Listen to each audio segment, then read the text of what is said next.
श्री स्वामी समर्थ. नवरात्रीचे 9 नैवेद्य. पहिला दिवस देवी शैलपुत्रीला गाईच्या तुपाचा नैवेद्य दाखवल्याने आरोग्य लाभते. दुसरा दिवस देवी ब्रह्मचारिणीला साखरेचा नैवेद्य दाखवल्याने मनाला सुख शांती मिळते.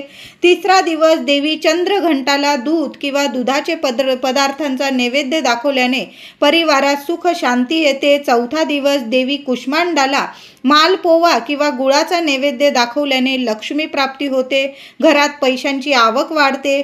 पाचवा दिवस देवी स्कंद माता केळीचा नैवेद्य दाखवल्याने मुलांना प्रगती मिळते, यश मिळते. सहावा दिवस देवी कात्यायनीला मधाचा नैवेद्य दाखवल्याने घरातील लग्न कार्यातील अडथळे दूर होतात.